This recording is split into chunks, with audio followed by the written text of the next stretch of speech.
Kitten Features, and you're listening to Show X Live with Ken in his student accommodation all the way in Scotland, and Wade in his white windowless van? Uh-oh, I better get out of here. Enjoy the show!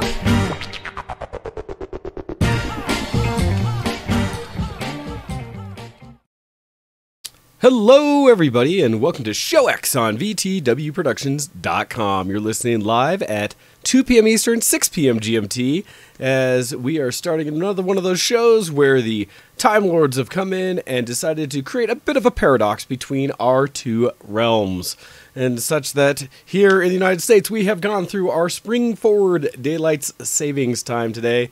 So anyone from last night who has stayed up late and slept in and didn't, set their alarms based on their cell phones or other devices that automatically update, you may be wondering, why are we on so early?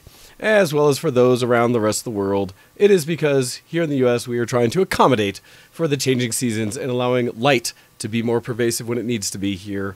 For people's days. Anyhow, welcome to the show, everybody, and welcome, Ken. How are you doing today?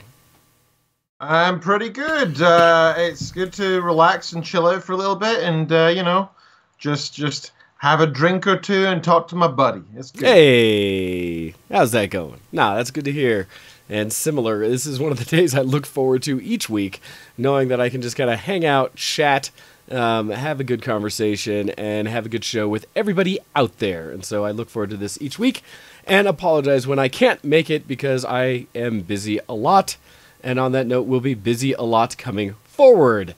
And I will talk about that in my dysfunctional deviations. But let's go ahead and kick things off today with Copy's help of Dysfunctional Deviations. So Ken, what have you been doing that hasn't been all geek and chic this week? Oh, well, I'm actually going to have probably a very short section this week because my week has consisted entirely, again, of work. It's just this time of my PhD, There's just nothing else I really can do but work. So, yeah. I've got a bit to say in the Geek Cred section. Okay, I did chill cool. out, made myself play some games and stuff. Hey, this is good. But yeah, I don't have much to say otherwise. However, I want to give a reminder of sorts. As you guys remember last week when I did the solo show, we did a special competition thing. Yes. To win. Whoever retweets our Show X is now live on air thing had the chance to win a key for a free game on Steam. Yes. So it was Shadow of Mordor plus all DLC.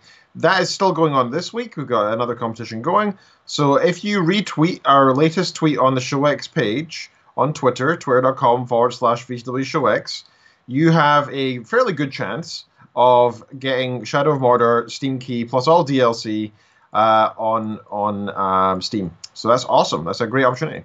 I should really go into that and throw in like any of the keys I have lingering in my profile.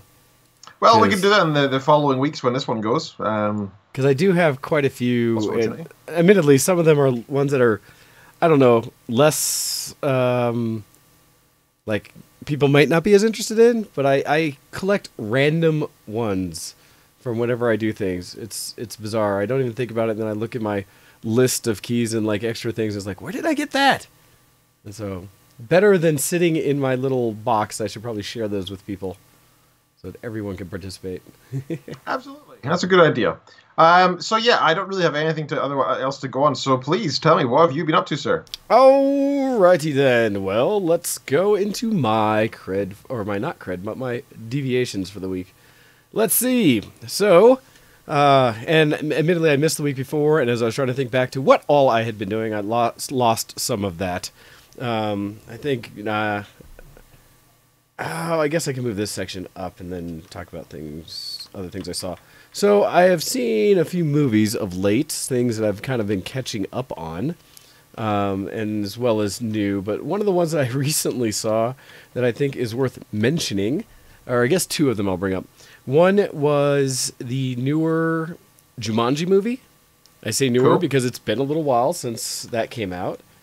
But it's finally had it available to watch via stream, and quite enjoyed it. Thought it was a good time, a lot of fun. I think that all the actors in it played their parts well and was highly enjoyable. If you haven't checked it out yourself, it was one that I know my cousin had recommended for me for quite some time and had heard very good things.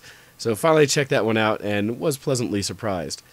Another one that I checked out that was everything I guess I should have expected it to be was the new Predator movie.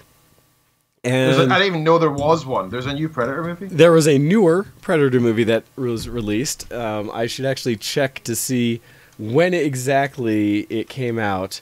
But it's one that I think just last year. Maybe it was beginning of this year. I don't know. It's new-ish. And I recently checked that one out. And thankfully did not have to pay to see it. And had it available to watch from someone else. And it was a movie. Yeah, 2018. Okay, that's good. 2018. It's technically a movie. That's a good start. So the best way I could describe is this is a follow-on to the series for what's happened with previous movies in the Predators line. And at first I was going in hoping that, thinking okay, is this going to be like a serious hardcore Predator movie, right? Something that's violent but being hunted and kind of the tension that goes along with this ultimate predator that hunts for sport to come in and do its thing in the world, and it wasn't. I guess okay. I should have known when you look at some of the cast and the fact that Olivia Munn was in it as a prime role, since she's known for her quality acting skills, although she actually is pretty good. But just the type of movie made, it was I would guess a self-aware, tongue-in-cheek version of Predator. Is the best way I could say. In that... Okay. So, thankfully, the way I was watching it, I picked up fairly soon as to what they were doing, and so I was able to truly enjoy it for what it was. It did have some bloody scenes, and it actually started very similar in a way to the original Predator movie with Arnold Schwarzenegger, in having special forces in the jungle and someone getting, skinned alive kind of thing, stuff like that. It's just interesting, fun piece to it, that it played homage in many ways to the previous Predators, at least the first one. That's maybe good, almost too much, but that's where I think the tongue-in-cheek and self-awareness came in, because they went through several scenes and there were moments in there, probably most notably is when they were the main group of people who had gotten together were trying to run off to was this one Getaway? I think it was Getaway. And they basically quoted a line from the original Predator from Arnie, but made it fit the scene they were in, where they were trying to get away, and the vehicles they had at the end were a bunch of motorcycles, bigger motorcycles were parked in the thing on a military base. And so they quoted the line of, "Everybody get to the choppers." And essentially from the old Arnie, "Get to the chopper!" kind of thing that he does. Yeah. Yeah. But at the same time, like I said, it was very self-aware in that. And so there were a lot of ridiculous, just scenes that kind of played to it, which I overall enjoyed, and it was fine. But like I said, mostly because I was very aware of what they were doing. So that was a thing. It was entertaining. And actually, the note I will make after the fact with it is that while I was watching it, I actually partly enjoyed it even more, because I have recently been introduced, or I don't know if I mentioned on the show before, but back when I was in January, when I went out to see Hamilton in Orlando with my friends, Take a Chance Cosplay and her group, her father and she introduced me to a web series on Screen Rant, their channel, called Movie Pitch, or Pitch Meeting, I think is what it's officially called. I don't know if you've ever seen any of these, Ken, but... No. Pitch Meeting is, in my opinion, highly entertaining. Essentially, it's a web series where a gentleman plays a part of both a director and a writer who are working on, or a producer and writer, either way, about building either a TV series, but in most cases a movie. And when he does so, he basically talks through pitching the movie to this producer. And the producer kind of plays a straight man who's pointing out flaws in the storyline or kind of obvious things in it. And in doing so, essentially the series is making fun of all the really bad plot holes in some of these movies that have come out. and they go through like a whole litany. There's hundreds of these things, and it's very well acted, very very well performed, and I've truly enjoyed it. So while watching The Predator, I think I had just introduced a friend of mine to the pitch meeting shows, and so while we were watching it, because it was so in many ways obvious and bad, while entertaining but not like a hardcore movie, I looked at it through the lens of what would the pitch meeting for this sound like? And I was pointing out or seeing better than I have in the past various plot holes that were happening in the movie while it was happening. And to be almost meta from that, as soon as the movie was over, I put on the pitch meeting that he had done for it. And sure enough, called out several of the things I had noticed, but at the same time, he's pretty brilliant and showed some things that I had actually missed. Where when he mentions it, I'm like, oh man, yep, they did that. That was funny that they got away with that. And so it's a series I absolutely recommend to people to check out. But it was interesting that I could better enjoy I guess I would say mediocre movie because I had that little lens of how I was going to enjoy it placed on top of it, which was fun. So did that. Other thing that I saw, and I actually went to the theater to check out, went and saw Captain Marvel, the new Marvel series movie that just came out. Right? Yes, the one that just came out this week. I had the opportunity where I was kind of running around all day. I've been very busy this last week, but in the process, had a few moments later at night and said, hey, let's go see this movie. And so went to go check out Captain Marvel. Little snafu at the theater because I'd bought tickets online. Normally I'd buy through an app on my phone for this theater I go to. Tried their website, and in doing so, I don't know where the confusion came out, but I thought I had purchased tickets for a movie at 10:50, I think it was, in the evening, so a late movie. But apparently, when I got there, the movie actually began at 11:30 or 11:20 or something like that. So it was stuck there, kind of like, man, got to the theater too early. Thankfully, it was a movie tavern, so I was able to go and grab a pint at the bar there. I say a pint, a 40 ounce of beer that we had there that a friend and I shared. And so we were able to hang for that. Also, big shout out right now to, what was that? Boba Fett, I think was the name. Boba Fettish, thank you, who just followed us on Twitch. Thank you very much. Hey, nice. That's an old name. Yeah, it's been a while. Awesome. Good to see you, sir. But yeah, no, it was, and so we went and saw Captain Marvel. Good times. Interesting because, and we just had it on our Show X page, someone commenting on the movie, but I will say I was entertained. I'll do my best, no spoilers, things like that. It's a very shiny, flashy movie. In fact, I saw a great post of someone doing a kind of a movie poster homage or kind of addition thing where they took a half scene of Captain Marvel in full flashy mode with a scene from Scott Pilgrim vs. the World where evil ex-boyfriend, I believe number 3, the vegan, is powering up on the other side, and they match up surprisingly well with the effects used for kind of how the shining power happens. And so this little split poster kind of thing a person did looked surprisingly good. Like I saw that like, oh man. It is definitely, like I said, a fun, flashy, visually cool movie. I will give it heavy props in certain scenes and aspects. The visual effects, however they managed that, were, I would say, pretty phenomenal because the time frame this movie takes place in the overall MCU is basically the early 90s. A time frame I am very comfortable and used to since that was basically my high school time frame. Yeah, I've heard that. This is something that I was talking to people about. Actually, they were saying how it's crazy how we can look at the '90s as a nostalgic thing now. Well, isn't that just mad? No, but they did, and there were certain things that made sense of it. Where, like, it was the technology, right? It's so often around the technology or kind of some of the main social things, fashion and stuff like that as well. But some of it was they played off several scenes. No spoilers really, but of having Blockbuster as a store that was active and open. So movie rentals through the Blockbuster's chain when it was still a big deal. They showed grunge as a fashion style, essentially. That was early 90s. Of course, the music, and they did a great job with the cars and things like that. So they really made it look like that era was when it was taking place. I didn't see anything that called out to me that was like, oh no, that missed. But the other thing about it that what I really appreciated when it came to the effects that were shown is because it was earlier than a lot of the series we're currently watching are, it actually showed some of the characters and actors that we see currently. And the main one highlighted is Sam Jackson. Because Samuel Jackson, right, they've nice. shown that in the trailer even that he's in the scenes where, from S.H.I.E.L.D. and such like that, playing Fury. They have him in a decent amount of the movie, and it is a very young-looking Sam Jackson.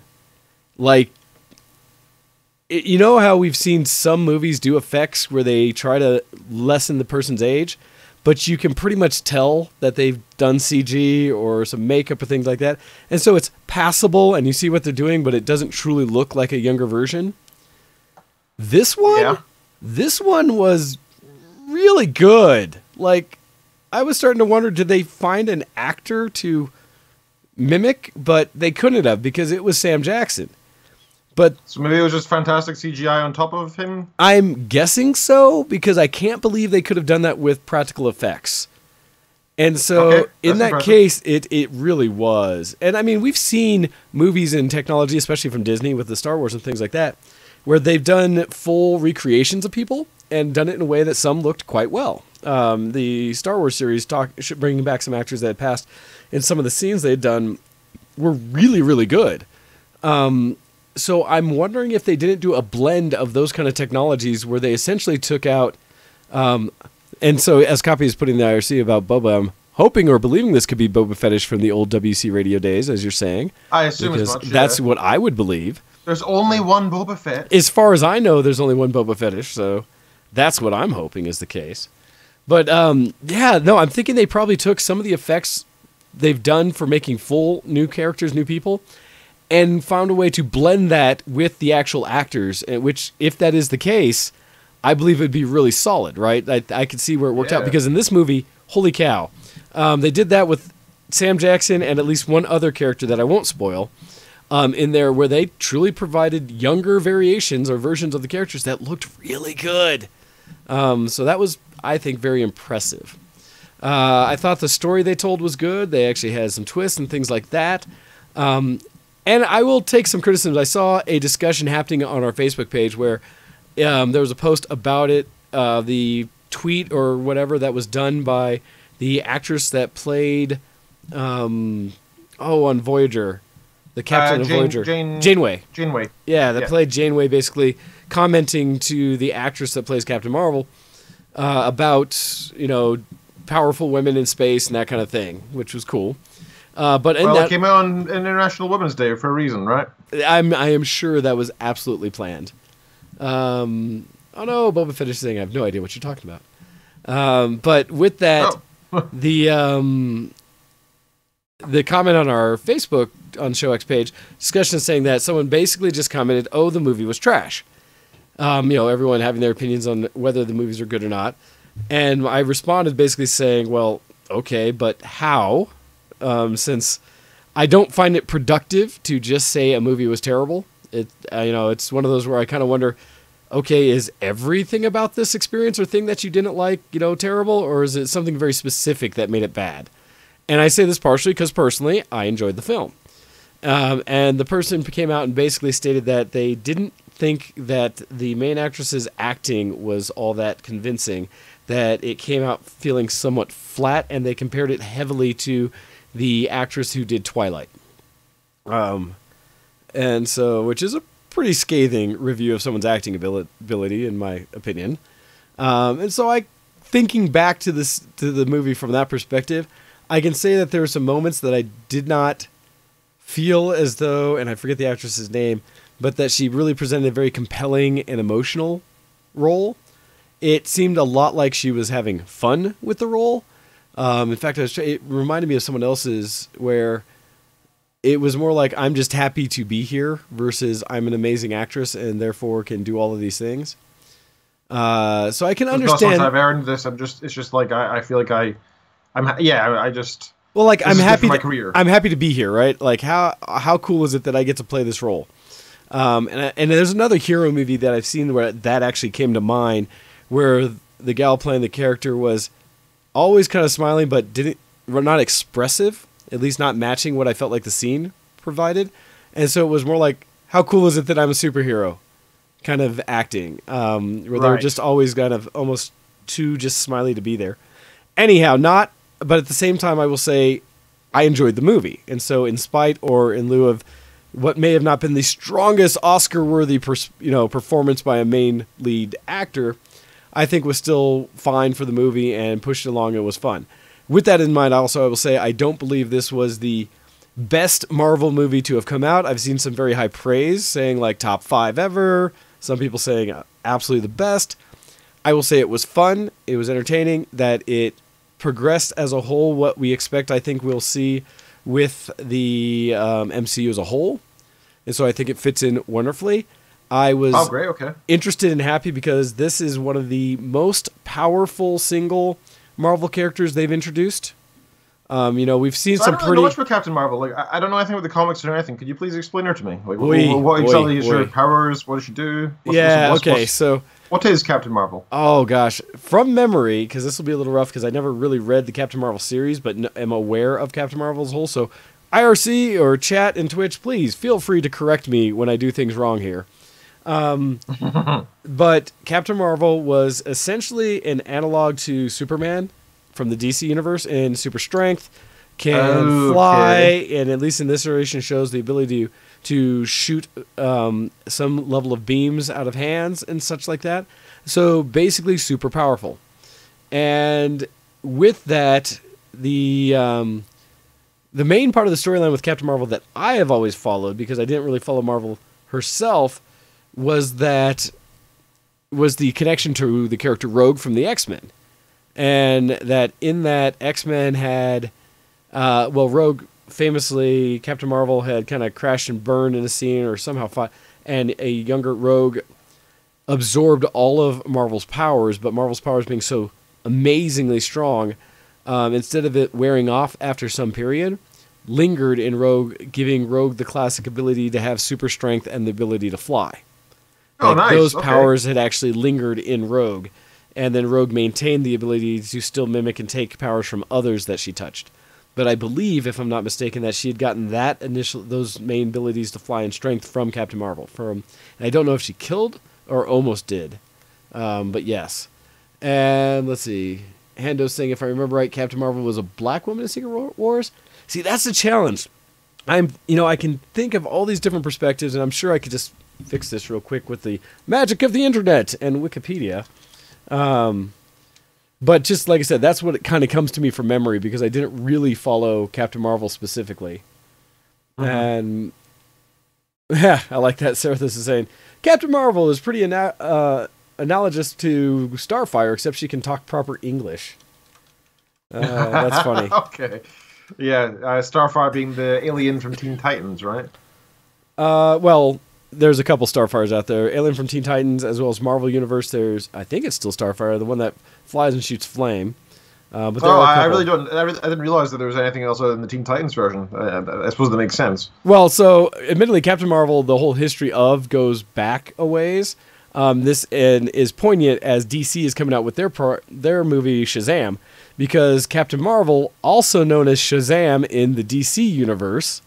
Because as they kind of played off of each other, there was some serious, angst or back and forth between Marvel and DC about different characters and such. And that was one where basically they had taken one of the characters and called it Captain Marvel, even though it was in DC when Marvel was doing their so there's this whole back and forth depending on which character you pay attention to, which, again, I don't know the full background to. But let's see. Captain Marvel from Wikipedia says is the name of several fictional characters appearing in the American comic book published by Marvel Comics, and it goes back to have the original. Let's see. Yeah, following a trial in which DC Comics sued Fawcett Comics for breach of copyright, claiming Fawcett's Captain Marvel was too similar to Superman, the latter stopped publishing Captain Marvel. In the late 1960s, Marvel gained the trademark Captain Marvel with their first series. To retain the trademark, Marvel has had to publish a Captain Marvel title at least once every 2 years since, leading to a number of ongoing series, limited series, and one-shots featuring a range of characters using the Captain Marvel alias. Which is actually interesting because that goes into a lot of how movie franchise ownership or movie rights continue today, in how with Fox Studios having a bunch of the Marvel IP and Sony as well, how they've had to maintain making movies ever so often in order to keep the rights to the characters or the aspects that they have, which is interesting to see. That goes all the way back to the actual print comic series when it comes to IPs and things. So yeah, there's so many things in there. But regardless, interesting because at the same time this movie came out, there was a lot of criticism coming around it, somewhat from the, I would say what bits I had heard were the campaign from the main actress and how she was portraying the character and talking about essentially empowering women throughout the whole process of the movie itself, and kind of that line that I don't know all the details, but saw some controversy saying that she had made some comments essentially trying to, I believe, do a positive note of trying to highlight and emphasize, women in the industry, and especially when it came to people reviewing and covering movies. But if not taken out of context, something that came out of it was a bit of she said something to the effect of she didn't want to go on her interviews and talk to any male journalists, that she wanted to talk to female journalists who had reviewed the movie to try to increase how many were active participants, due to her opinion of there being too few women represented in that part of the industry. Well, I get that she's going to have a goodness of her heart, but I don't think positive discrimination is ever a good strategy, to be honest, because it just all does is leave a different set of people feeling disillusioned. Well, yeah, and that's the problem, right? I think if that was how it came through, like I said, I read a few little things, but I didn't really research it myself. So if she did actually go with it with that negative aspect of trying to alienate one group in favor of another, like you said, Ken, I don't believe that's positive. I think there are smarter ways to go about it. Absolutely. I think equality of the sexes is something the majority of the West is striving for, I like to think, especially in film and media, and we really are trying to push this in cinema, and that's a great thing. And I think having, female superhero leads is fantastic, and something we haven't really seen much over the decades, and it's definitely increasing for the most popular films, I should say. And it's something we absolutely want to see more of. Yeah, absolutely. In the end, it means more superhero films. Who could complain about that? I mean, surely it's not. I don't see any potential downside to having female leads, right? I just don't quite get why MD would be upset with that. It's not if it's changing somebody's say, I don't know, you got Professor Xavier from X-Men, and then you made Professor Xavier an old bald lady instead. That'd be a little confusing, and it'd be kind of taken away from the lore. At that point, I would say people have a good reason to be upset about that kind of thing. But if it's just, there is a superhero film with a superhero from the series who is female, and then a female movie about it, what's the issue, right? No, and there shouldn't be. And I have seen some evidence that there are, short-sighted individuals out there who have looked at the fact, or have downplayed essentially the whole thing about the advantage of having these women lead characters coming through, and have made noise about that, and I think in a very ill-informed way. And so I hope that people continue to go against that, where it's like, really, are you hating just because they have women doing this? But at the same time, I believe there's a point where you can do things quality and for themselves and not try to take away from anyone else to therefore empower, as we're saying. And in a way, it's interesting because, Serathis, when you bring up in the chat about what if Ghostbusters is suddenly female, we've talked about that before with the Ghostbuster movie. One, me saying that I actually enjoyed the newer remake with the lady leads, at the same time criticizing how they went, I think, a step too far by then downplaying or purposely making the male characters in the movie outrageously, basically dumb and, just pretty, to not just kind of say, look, we've empowered women, but we are trying to flip the script and say negative things about the industry of what maybe happened in the past and try to point that out as well. Oh, I would say that still happens right now. I mean, I would say there absolutely are films where, there's a dumb female character and that's a pretty common, some of the tropes still are out archetype. There. Yeah. And I don't think it's right. I don't think we should always have dumb, pretty women who as an archetype. Well, but I don't think flipping in the opposite direction is a good thing. Yeah, again, it's positive discrimination. Right? One of the problems. Why not just have everybody have interesting? Well, so here's the challenge, right? And yada yada yada. Here's the challenge, Ken, and I think I don't know if there's a great answer for this, but one of the challenges is that when you do try to tell certain stories, there is a reality that not everyone is brilliant. Not everyone is of good intent and things like that. And so the challenge is a lot of stories are told based on how people really are. And there are, I mean, in many of these cases, those archetypes or the stereotypes that we have for certain things exist for reasons. And so one of the challenges is, can you tell a story quality and perhaps still show some reality of how good and bad happens without overemphasizing or spending too much on that trope, right? And I don't know if there's a good answer to that, but it's interesting because I'd like to see people focus more on the positive for everyone than it is, you know, we need to get ours back and therefore we're going to, you know, play down or, you know, do it on by calling out others as being worse. You know, it's the same logic. Trust me, us Scots don't, generally speaking, say, hey, generations ago, you know, the English were really bad to the Scots and used to be horrific in war, and there's lots of war crimes against us and such, and we blame you now for it. You know, that's not the case. And it's the same with feminism and with racism and any ism out there, right? It's not solved by going back and doing more violence now. I don't think everybody thinks that, right? I do think it's a subset of people that actually believe that. But they're also the loudest, as we said before, right? The people who actually think that violence is a solution somehow are usually the subset of people and usually the loudest. Anyway, that's I think that's enough on that. Yeah, no, we could. Although I am curious because Boba Fett brought in Take Rey from Star Wars. She was the ultimate Mary Sue. Now, only reason I point that out is because, admittedly, I don't know what that term means. Mary Sue means, oh, look at me, I can do everything, I'm fantastic, I'm perfect in every single way. It's like a female character who is just perfect, basically. Interesting. Okay. Had not heard that term. I was unaware. I do think there's some legitimate concerns for the way Rey's character in Star Wars has been portrayed, because, as jokingly, the term I've heard often was, what was it, Jedi Jesus?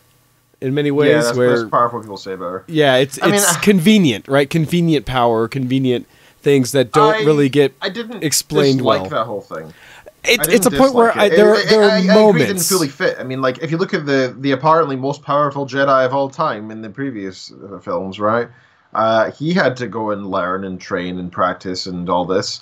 So why is Rey? But then again, it's the freaking Force. It's magic. Does it need to make perfect sense as well? But like, they could that's have part of the magic, right? They could have explained it in ways that would have allowed it to be more accepted. And I guess that's one of the challenges for the whole series that's gone forward with Star Wars is they haven't done a very good job of consistent storytelling. Because I have come up with ways to fill in the blanks. It just is unfortunate that me as a fan has to do that in order for something to then hold water. You know, that I have to patch it myself for it to be a solid thing versus them presenting something that is well thought out. And that's one of the challenges. Anyhow, I agree. We'll move beyond this. But, yep, I don't know, sir. This is one of those things that it's just not a term I think I'd ever heard, oddly enough. Where it seems like everyone else is very aware, so I'm kind of surprised myself that I did not know that. But no, that's not one I was aware of. So thank you for Sarah, this is a good alerting point me. There. Sarah, this is a good point there. She grew up on a desert planet, never saw more than a bucket of water, but knew how to swim. Okay, that's a bit Mary Sue, right? That is a bit like, how convenient. Well, and I am saying I will agree with the argument or the label that her character showed that. I will absolutely agree with that. Like I said, I just didn't know the term. But I will agree that she portrayed a lot of that. It was bad. And again, for me, that's a lot of convenient things for the plot, right? Convenient plot devices versus actually showing how it fits in with the movie everywhere. Anyhow, so that I can finish out what I've been doing and we can go on to other things as well. So I enjoyed Captain Marvel. I'd recommend it. Stay through the full credits to the second scene. There's 2 credit scenes in there. If you follow the whole MCU and want to see more what's going on with that. Other things I did is I went and saw a live taping or showing the on-tour version of Welcome to Night Vale, the web podcast, essentially, that goes on out there, the storytelling of the wonderful, crazy city of Night Vale. That was a lot of fun. It came through Colorado up in Boulder at the Boulder Theater. Got to grab a friend to go check that out, and it's fun to see live.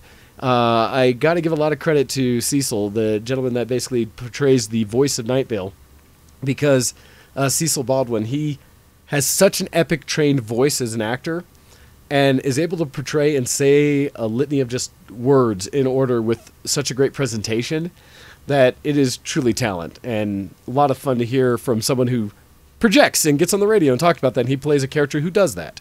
And it's just a lot of fun to see. So that was good times. Although in the process going out there or not, we had freezing rain here in Denver, and a friend of mine got stuck that I went and saw it with in the parking garage. Their card wasn't working to get them out, so I was halfway home, had to turn around, go back and rescue them, and then drive back through it again. So drove through some horrible weather in the process and was up way too late with that, but managed and did all right. Also, a really cool, and this is a VTW thing for everyone. Hey, unfortunately, I don't believe they're on and listening right now, but got to meet Roxy. Yay! And so Roxy from our VTW That's Gaming cool. and Chat, she and her family were traveling through to head out west to their new station, as her husband has been stationed out in California coming up. And in the process was hanging out in Colorado for about a week, and we made an opportunity for them to come up and visit me at my lair at the house. And in doing so, got to chat, meet her husband, meet her kids. They got to see my geekery and such, and we kind of just chatted and caught up on things, which was wonderful to, as I've done now a few times, been able to physically meet people that we have known for quite some time virtually through the power of the interwebs. And so that was really fun. So shout out to Roxy and family for making the time to come up and say hi. Hopefully the rest of your travels are done well and safe, and that you, I know, are excited to start your next chapter out in a new area, since you were happy to be done with your previous station. Let's see, what else did I want to say? I actually have a decent amount of dysfunctional deviation this week. Great, yeah. Last week I was out, and last week it was because I was doing my martial arts demo, I believe. Yeah, that was the demo. That went off well. It was an interesting one where we normally just try to grab a group of local practitioners to get together to show out at this doll festival that is done at a little Japanese-oriented church up north. And Interesting. it's just kind of highlighting various things. And they have us as one of the martial arts groups out there. They also have an Aikido group that goes up after us. And then they always finish out the weekend with Taiko drums. The Colorado chapter of Taiko Drummers come out and always do an epic thing with their big Japanese drums. It's always fun to see, as well as a lot of other things going out throughout the event. Weather was a bit of an issue because of the snow that was happening, but it still had a decent turnout. And problem we had being so busy and people's schedules running around, we hadn't met prior about doing our actual demo and what we were going to do. And so we made time, and thankfully this is where it worked out for us, and thank you all for letting me go for the show. We went first thing in the morning up to the dojo in Boulder to put together a demo between the four of us that attended and presented at this one.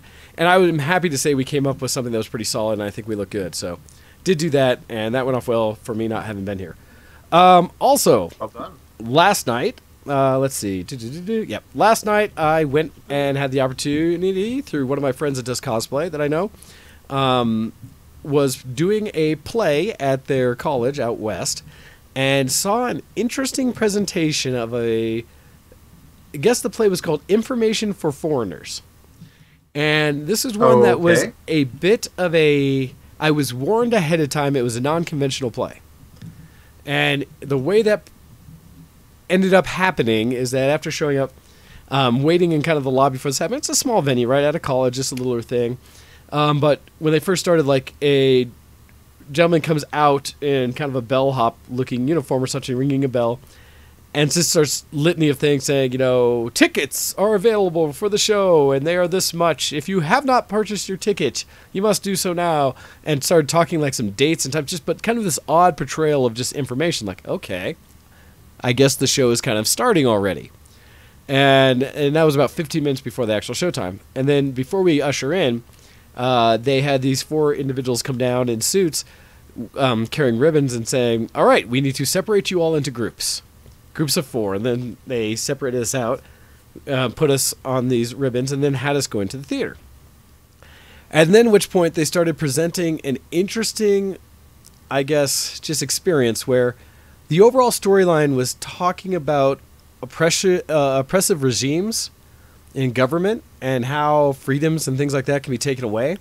And so the majority of the play was not done actually in that auditorium and on the stage.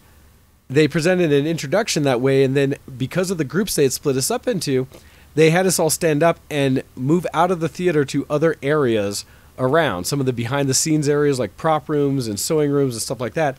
And what they had done they had split up the 4 groups with 4 stations where actors were in each of these other rooms and played out a scene separately in these different rooms.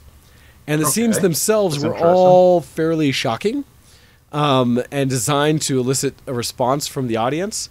Some things as such as a couple having a conversation and getting afoul of the law or whatever the order is there, and thus being ushered off suddenly. Actually, what initially had happened, I think their daughter was there.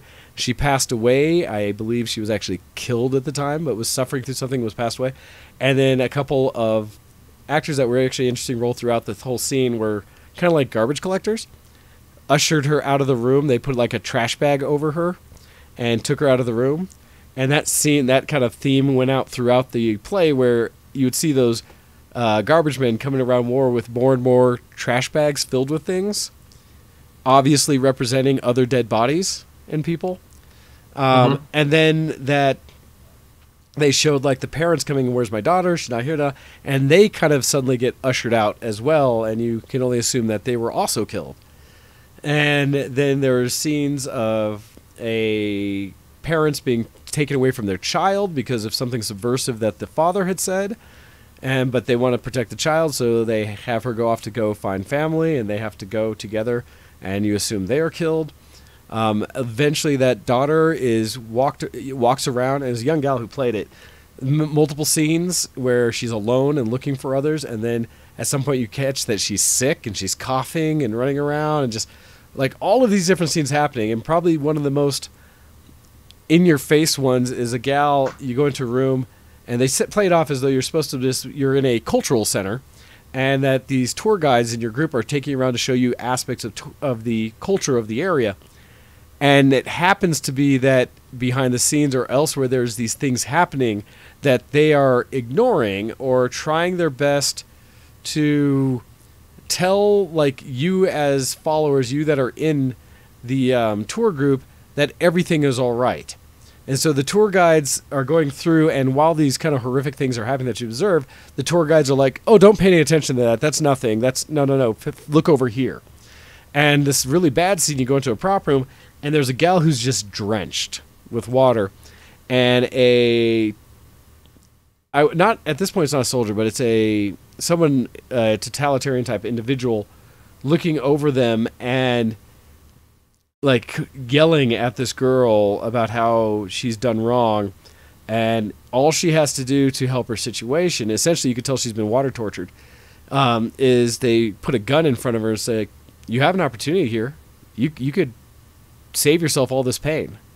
Just go ahead. And really treat her poorly in this situation. And then you actually come back to basically each one of those scenes 4 times throughout the play.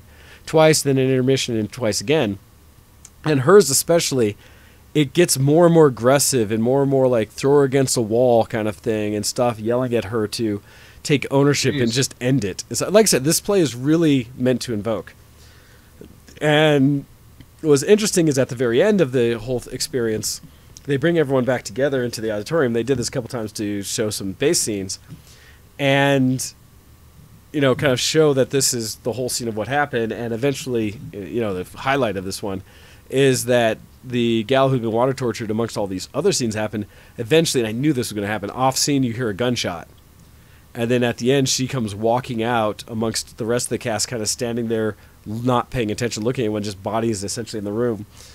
And one of the characters they also show throughout is they have La Llorona in there, who, for people who know, is a classic Hispanic story of a mother who has lost her child to a drowning or such, and therefore her soul afterwards is always searching for her kid.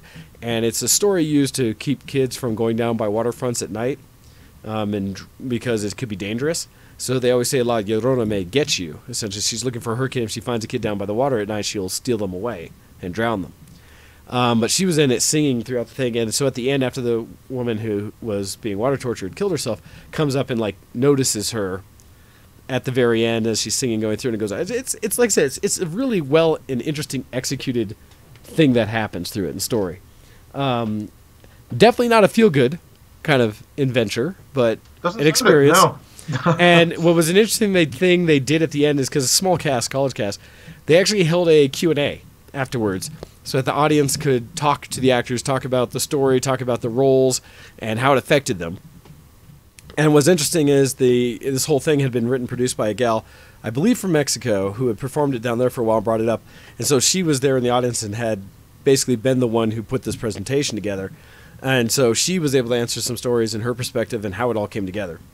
So that was quite an interesting, different experience that I got to do.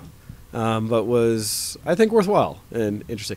Fun part afterwards is I got invited to the after party because my friend who invited me out to it was hosting and got to see the actors decompress after, and they had explained that for them it had been a very challenging role and took a lot out of them to perform it. So understandably, yeah. Yeah. So it was interesting to see them That's decompress after like this pretty intense role they had done, which was kind of neat. So, hey, you know, me being cultural, expanding my horizons, doing other things. That was very cultural, sir. That's fantastic. Good for you. Well, for those I think people seeing that this kind of thing once in a while can really ground us as human beings and ground our mindsets in society.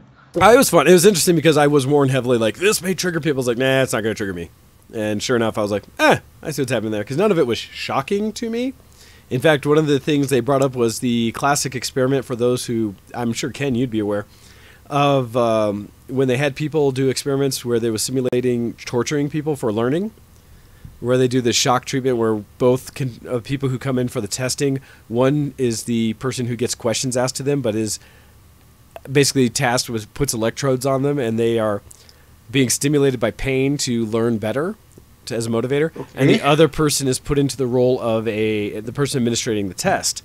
And this is a famous test that happened in multiple countries where when they do that, because both participants are part of the actual experiment, every time what they do is they basically say as it goes on, so Cerathis, yes, that the test itself, it doesn't actually hurt anybody, but it's a socialized experiment to see how people would react. So the actual aspect of it doesn't have any consequence other than seeing what people did.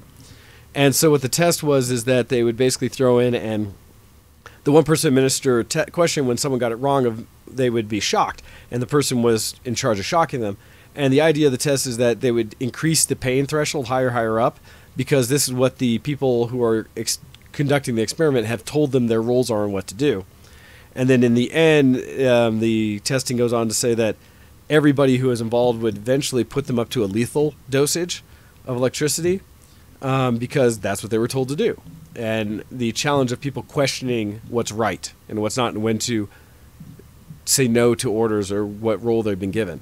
I've been familiar with these kind of experiments in the past. Yeah, they're interesting. Well, so, like I said, Cerathis, nobody actually, as far as I know, died from any of these experiments because it wasn't truly shocking anyone. It was more they were acting out the role on the other side, but it was more to test the person's threshold for would you follow what you've been told to do even when you know morally it might be wrong. Oh, no, I think Cerathis is referencing the real life thing that was very similar that occurred. I read something about this as well. Okay, from what I had heard, it was always that experiment. So, and this might also run into one of those things that's somewhat urban myth and such that it's probably worth checking. Absolutely. Yeah. And so it's the one that... That's funny. Hando, I agree. Ken, I would electrocute you for all the times you killed me in Magicka. You don't have enough time. There's not enough time on the planet for the number of times I've killed everybody in Magicka. Yes, Ken's ability to do chain lightning or other mass spells, saying, "Well, you should have got out of the way." What? I was saving the world from evil. That's not my fault. You got in the way of it. I can't have one wizard's life stopping preventing me from saving the world, right? Even if that person gets revived and killed again and again and again, some might say it goes against the Geneva Convention. Yeah. Well, in Cerathis, I believe the point of the experiments was more to show people's threshold for following orders, kind of thing, or that kind of piece. And so, whether it actually turned out results or not, that the theory or the piece I had heard is that in most cases, people did not question much what they were being told to do and the consequences thereof. Okay, so continuing on, though, I think that's all I have for really my dysfunctional deviations. I wanted to give, at this point, a upfront heads up for everyone for the next several weeks, that as the show continues, a lot of it's going to be hosted by Ken, because I have events coming up next weekend. I have a wedding for a couple I've known for many, many moons who we all swore would never get married, and then suddenly decided they were going to stop bucking the system and participate in it, and are now getting married. And so that time frame has caught up to me suddenly. Following weekend from that, I have martial arts training to do so that I can better prepare. It's a focused weekend to get me ready for doing my next belt test in May, which is significant, and yikes. So try to take as much time to do that, to get ready.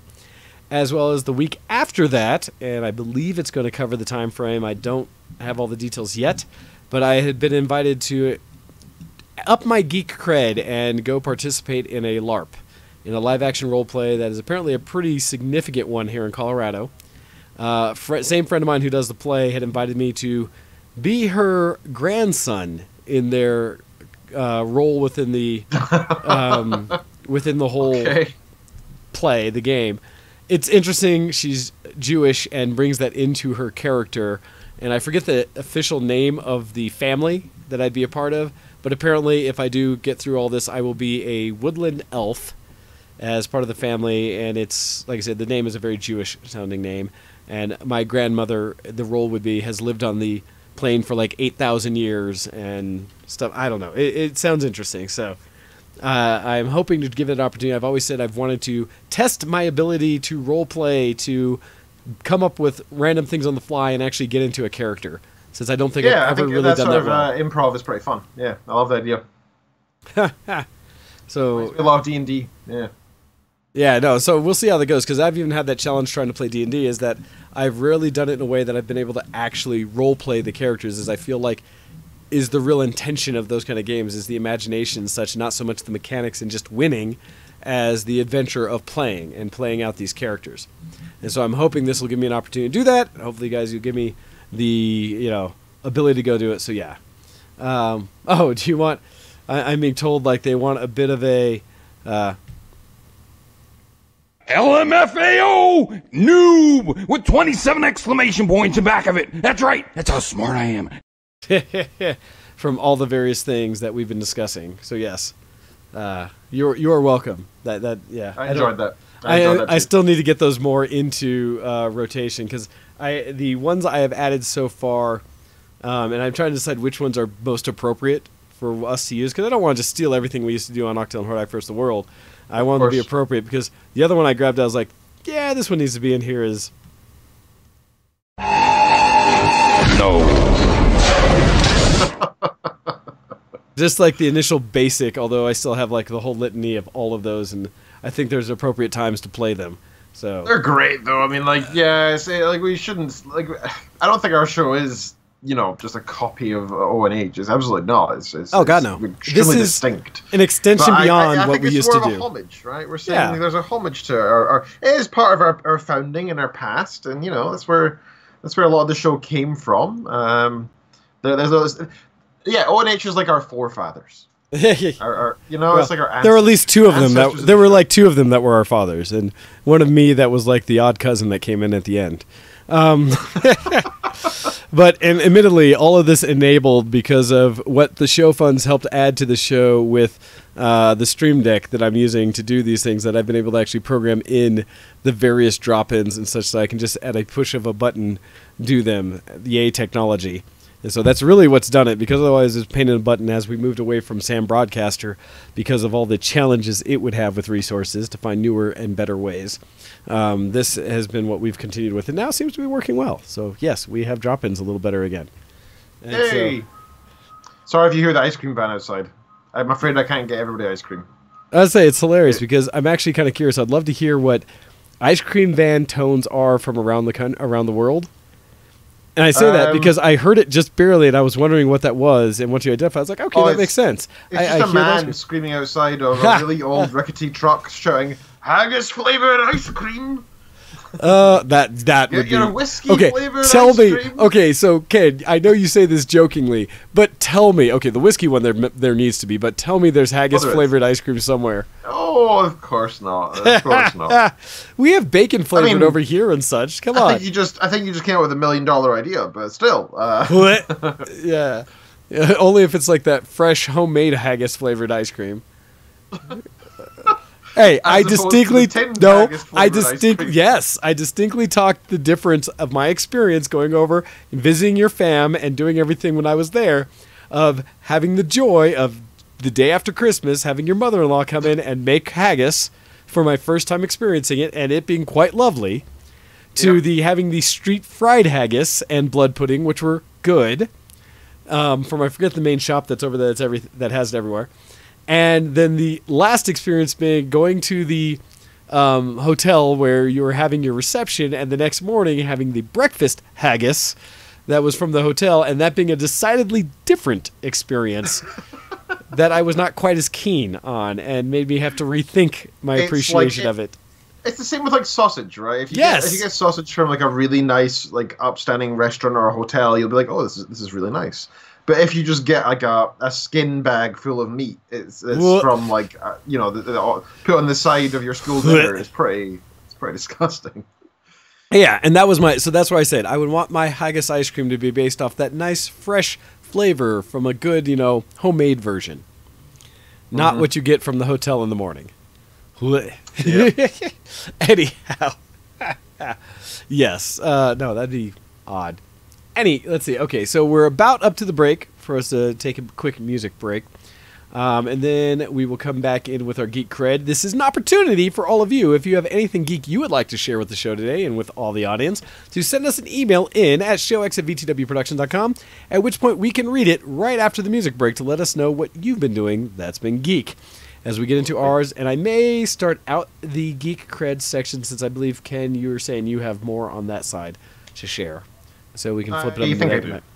So we'll do that as we come out of the break. So with that, though, I think we will jump into it a bit early and do a little bit of... Oh, see, Copy, you can't do that over Discord because that doesn't let us know specifically which things Geek Cred and which things you just chatting.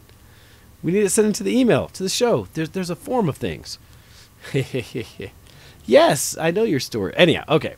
So we're going to take a break. You're listening to Show X on VTWProductions.com, and we will be back right after this.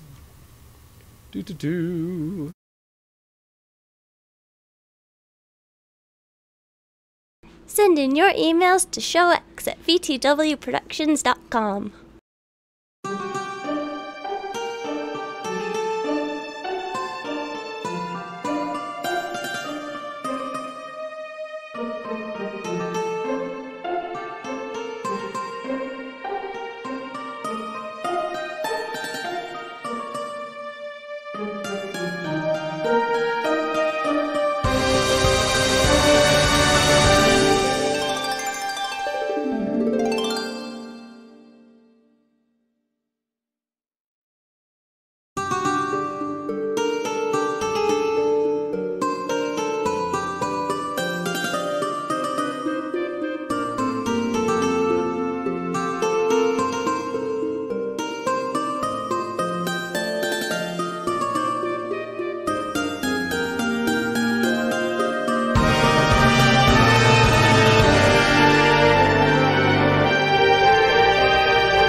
ShowX on btwproductions.com.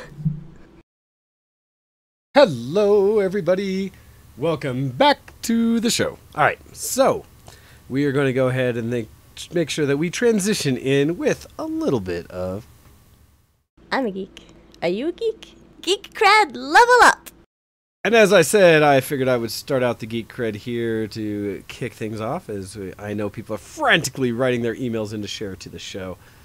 Or as Serathis is totally going into the chat and just adding in a bunch of things there to talk about. All right.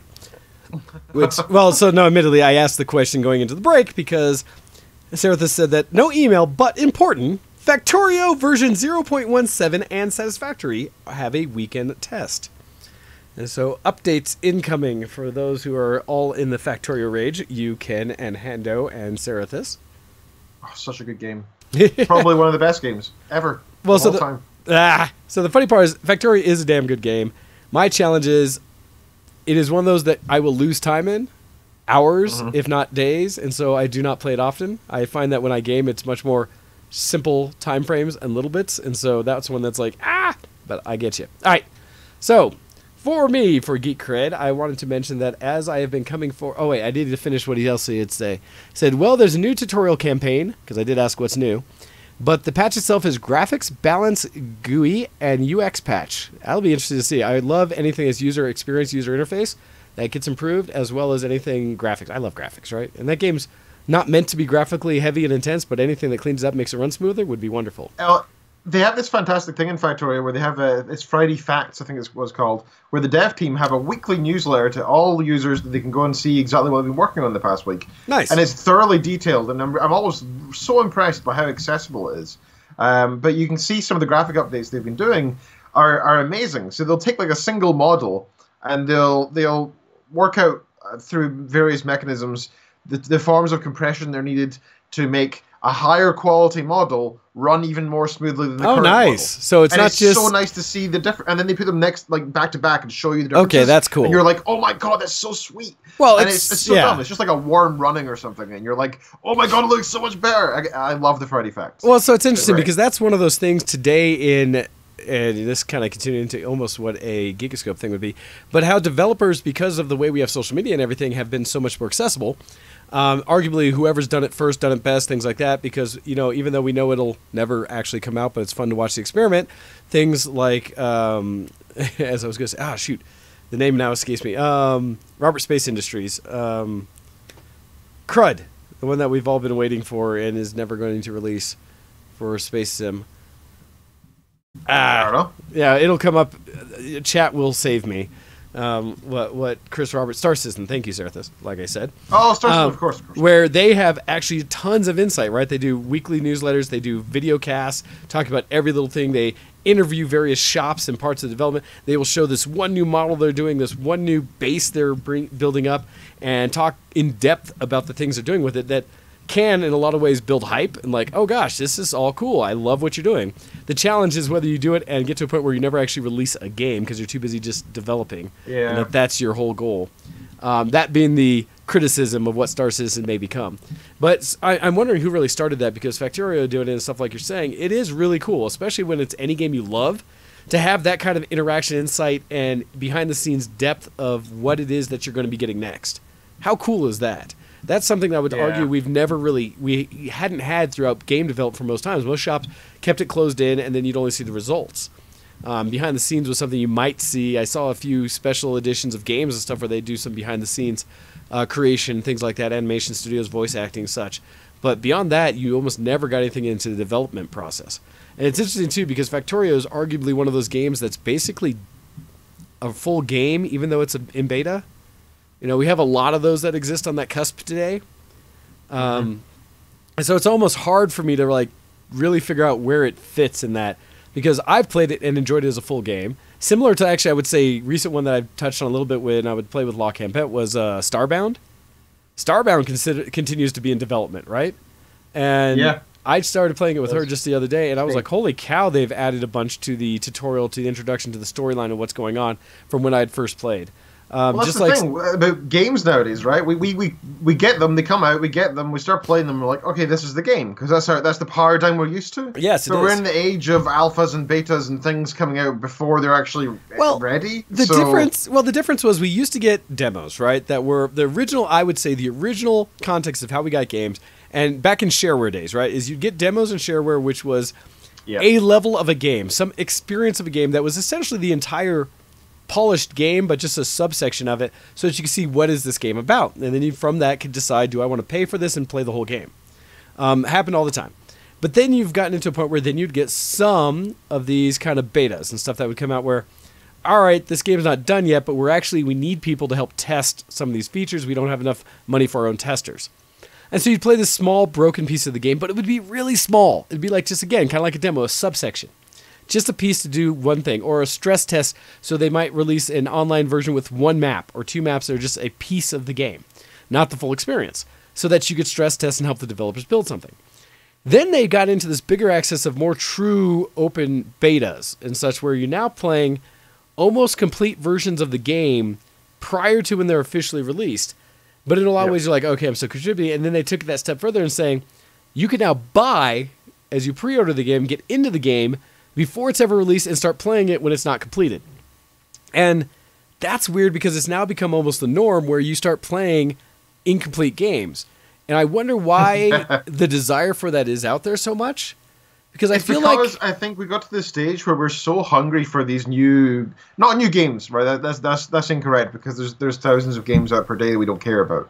The point is that there's lots of games with lots of potential, but not enough to satisfy everybody's huge variety of genres that are wanted, right? So the demand that's out there can't be met, because for one, I really want to have Factorio in 3D with beautiful, like 4K graphics, and be even more complex than Factorio, with new worlds being generated every time. That's not coming. Satisfactory can't even do that. Satisfactory is going to be a single map that's always the exact same, and it's still nowhere near completed. And yet, I am also still very excited for the fact that I could be playing it soon, maybe even this weekend. Like I could play even with just the 3 resources or whatever was said in chat earlier, they're currently available. It's still exciting, even though I know fine well that I actually shouldn't even know about this game for another couple of years, and then it should be close to release then, right? Well, but yeah. What am I demand? People realize they can make money. If you can sell a half-finished product and make the money, why wouldn't you? So, admittedly, I think that's a lot of the press for this, right? It's more that developers want to start suckling on that consumer teat earlier than when they have a fully produced game. It also buys down risk for profit, because you now see some ingrained where some people have actually paid for the development before they ever finish the game. So I can see that, because there's the one aspect, and I think this is this weird blend that we got into from what was Kickstarters and Patreons and things like that, where it was initially the sense of smaller companies or really good programmers and developers coming out and saying, we haven't been greenlit by some major publisher to build this game. We don't have the resources to, but we believe there's a market for it. And so with your help as crowd, right, and do this crowdfunding and sourcing for it, we believe we can get enough money to make a game that we think you guys really want, because we're the developers who've made these other great games. We figure you want a new version. We're all happy to make it, but we need the money to do so. It got some of that, I think, happened where it kind of changed our mindset of, well, okay, if I'm going to pay for this thing, I want something now. I don't want to wait with the hope that 3 years from now you make a game. I want something for it. And so we started getting, to help the benefits, we'll give you early access. We'll get you into those demo builds that we're doing in-house, the alphas and the betas and stuff that allow people to now see what the game's doing and feel like they're owning part of the process. And I think that's just continued to morph and develop into the point where now companies are relying on that as their main mechanism versus a traditional model of, I'm going to build a good game and then sell it.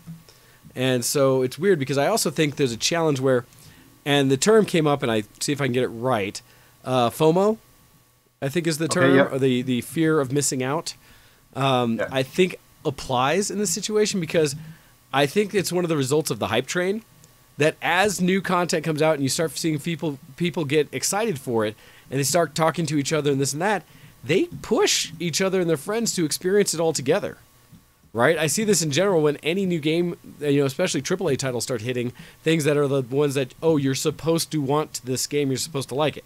I look at Super Smash Brothers and stuff like that, I'll say like almost every Nintendo IP that is actually Nintendo. that they push that where it's like you have to want to play this game, and how dare you want to wait till later to play it? You need to buy it at release, because they start pushing this thing that people get so excited, and this happened with Kingdom Hearts 3, right? That instead of waiting for it to come out, hear some reviews, and decide that this might be a good game I want to be a part of, people are like, I have to get it day one because otherwise people will spoil it, and otherwise people will be experiencing this thing I've been waiting for so long, and I'll be behind the curve. And so I need to be on the front end of this as well. I need to be right there. And I think that all of those factors are something that have built into why companies can get away with this and not release full, complete products, and we're still paying for it. And it's something that it's a challenge because I'm not immune to it. And it's something I always told people, like, stop pre-ordering games, please. Yeah. Let them come out and make sure they are good games on their own merit. Stop living through the hype. Yep, I know I would, for one, would prefer to play a game that is polished and ready to be enjoyed rather than one that I touch, I download, I spend three days downloading a 75 gig game or something ridiculous, right? And I get it, I delete half the games on my hard drive to even install it in the first place, and it crashes on me constantly, and it doesn't properly open, or the resolution's so wrong, or it's laggy because it's not been at all optimized, etc. Right? Like, why do I do this? Why is this? Well, a and thing? it sucks, right? Because we want it, and I feel this. I'm stuck by that too because there are certain games I have kickstarted just because I hope they would make it. BattleTech, the new version of that, and then I get stuck in other games like, MechWarrior 5 is going to come out here. I love the entire MechWarrior series. I've played all of them, so I have some level of belief that it's going to be good. But if I pre-order it now, right? Based on the same people that have MechWarrior Online, even though I haven't played that for a long time, even though I know it's a great game, I can get some things in MechWarrior Online as well as some benefit in MechWarrior 5. And so I'm trying to school myself to say, is there anything that they're offering that is so meaningful that it's worth my money now? Or can I wait till it actually comes out and do a proper judgment of whether this game is good or not? And stop buying games just on the hope. Oh, the world we live in. Yeah, indeed. Well, and that's part of the challenge because what I've done to manage it right now for when I still fall victim is I will play some of the games I've gotten that are in beta or early release, something like that, partially because they also do it with cheaper, supposed discounted prices versus what retail will be.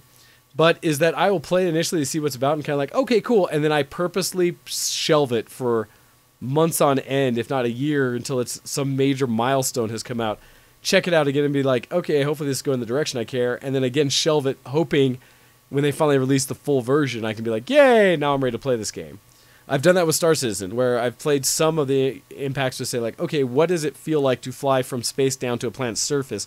How does that work? And I'm like, okay, that's pretty rad. Now I'm going to put it on the shelf again because it's still not done. And so I've still had a lot of those. But you can get the same thing from a YouTube video, right? Ish, because you see what people talk about, and I do that as well, but there's some points where I want to, if it's one thing for someone to lead you down the path of how they've experienced the world, I have found that I almost always do something a little sideways, a little different than what everyone else does.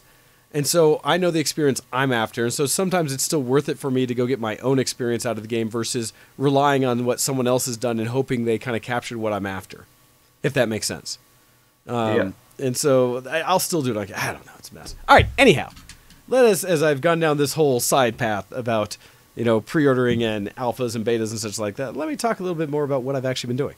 That is Geek Cred this week. Sure. So I have been in the process of trying to work with 3D printing again. It seems like I always have this ebb and flow of what I'm doing in the 3D printing and creation realm. Part of the challenge is I hadn't had any projects for a little bit. I do have projects, but I hadn't been focusing them. But I finally had some friends kind of commission me again.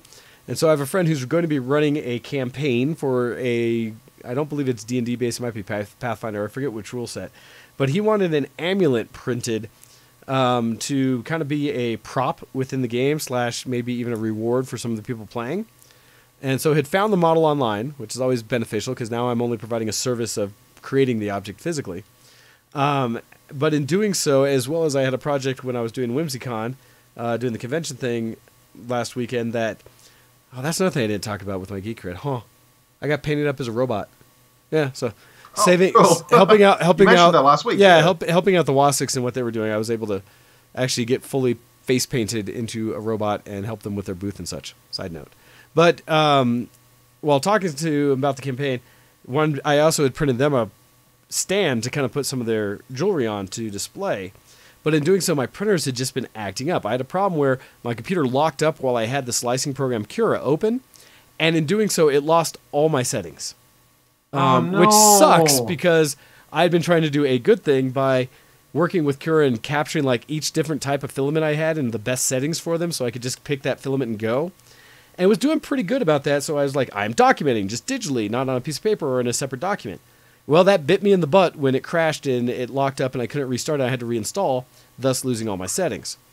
And then I was fighting with it for a couple weeks now, trying to get it to print consistently, and was getting these messes where, for people on camera, if you could see, I have this medallion shape, and what it was that I tried to print, part of it's broken because essentially it was extruding so poorly that it's very porous, and like it's missing half of the material that should be there, if not more.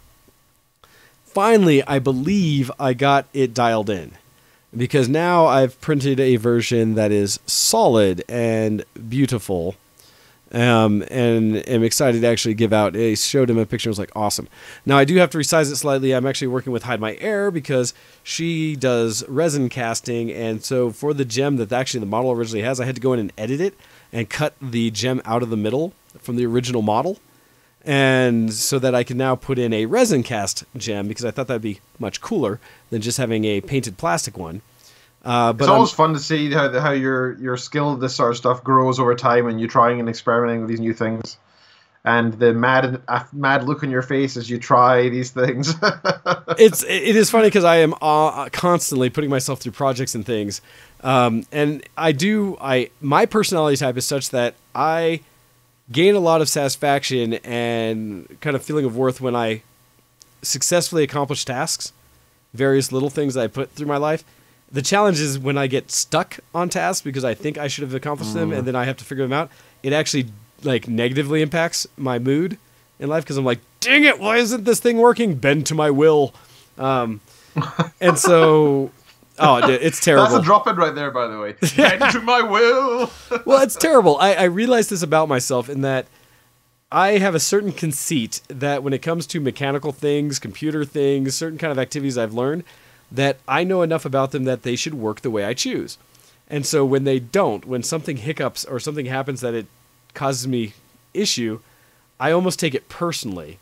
Because I'm like, how dare you not do the thing I said you should do when I know this is what you should do? And for the most part, I've been successful in that, projects have worked out in my favor, especially when it comes to computer things. Me rebuilding computers, anyone who's had me service their computer knows this, that I can build up a computer, get it all running, and it's great and fine. And when there's issues, people call me up. I go over and in many cases, I look at their computer and it works. And, the joking aspect of that, but...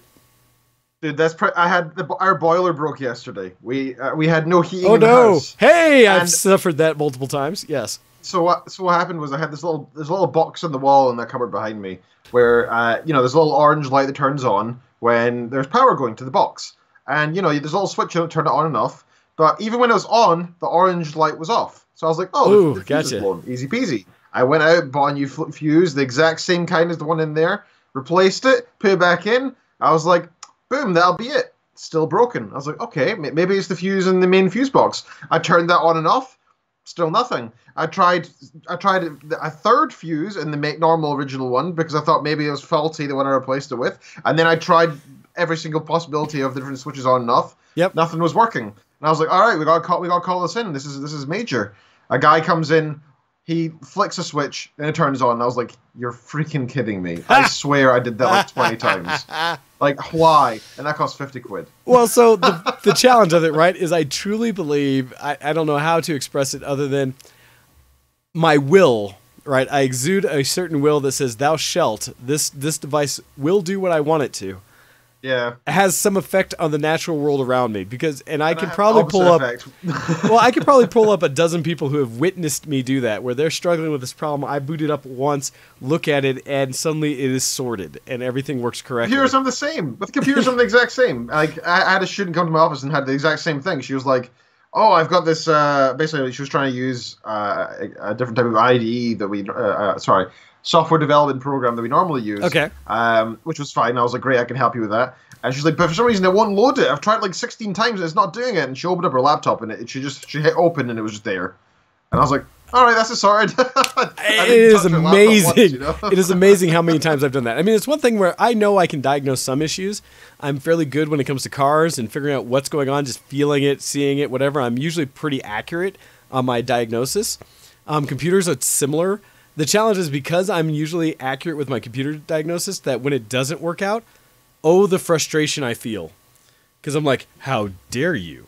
I know what's wrong with you. Why? Why would you make this such an issue? I will beat you into submission. You are simply technology. I am your master. And so it does bother me when it just doesn't work out. I'm like, hell no. So yeah, random thing with that. So my printers are similar, but they are a known frustration that continues to ebb and flow. And everyone I've ever talked to that has had 3D printers has these issues where, no, it's great, everything's running. And then a month later, they're like, yeah, so none of my printers are working right now. And here's the issue. I even talked to it at the convention. There was a guy at a booth along the way who had a 3D printer running. He came by at some point and we chatted and got into the same kind of just conversation about 3D printing where it was like, oh, so you've experienced this? Oh, yeah. Have you experienced this? Oh, yeah. Right? Same kind of things. It's so ridiculous. All right, I am just rambling at this point. Let me continue on. But I got it working. I'm happy. Now the problem is I have to get other projects. I need to get the gems from Hyde so I can actually resize it properly to make sure they fit perfect. And then I'll be good to go. What else? I have played some games. And as doing this, I still play League of Legends ARAMs a lot. So if you ever want to catch a game with me, see me online, I'm very likely to jump into an ARAM real quick. That's just my go-to experience. I like ARAMs. And then beyond that, I actually got another essentially chicken dinner in Apex Legends. I got a win again. Now, I will freely admit when that happened, I got carried hard. It was the first time I'd ever been on a team where I was just doing solo queuing, and I got put on the team with the leader. Like how each game in Apex Legends, they show your squad, and then after that, they show in that match who is rated the highest squad based on who has the best team, or the highest rated team. And it was the first time I was on both those screens. And I was like, hey, it's not for me, because most of my kill tags say like 0 kills and stuff like that. But this time the leader I was on team with, and wow, it was a different experience playing that game, because the team members I had, there's one that we kind of stayed somewhat close to, but the actual kill leader was kind of running around on their own for the most part. Not directly with us, but not fully away. And was one of the most aggressive SOBs I've ever run into in the game, where he was just like, let's go kill! And was actively just going after people and took out a couple squads by himself. Where I was just like, how did you manage? Now, it must be a Smurf account or something, man. Well, no. It said like he had however many hundreds of kills and this and that. I mean, absolutely earned it. It just, I happened to be paired on the team. And what was interesting... So strange pairing system. I don't know how it does it when you all do, solo queues. No idea how it does solo queue. I guess balancing. Since he was the best, put him with one of the worst. See what happens. Balance it for everyone's experience. But I was effective. I actually helped the team and was around everyone throughout. I was playing not Pathfinder, the tracker guy, Hunter. And was effective. I actually got 2 kills out of the match, although I think the guy in our team that led had like 9. And the other guy had like 5. And so our team destroyed other teams throughout. I got put down once, but then like the whole team came back together, got me back. Maybe that one? I don't know. But it was an interesting experience. And I keep wondering in that game if one of my challenges is that I'm not too passive. Because I've done a lot where we got 2nd place, 3rd place, because we basically hid the whole match. Fully geared out, ready to go. But then when the final guys come in, they just attack. And we just couldn't quite turn it around on them. And so I wonder, I've wondered this in any of the battle royales, if it's not a level of being aggressive is really where it's at, because you have that mindset of I'm bringing the battle to them, I'm going to kill them, versus we're waiting and hopefully we'll survive. And so it's something like I keep wanting to really dive into that to figure out the difference, but that was an interesting experience where just we smoked them. And so it was interesting. So that was a thing. What other stuff? As I'm looking back at the chat here, I like how 10 and 15 says, like, how dare you? Now I must beat you into submission because I love you. Yes, so many, just me and tech.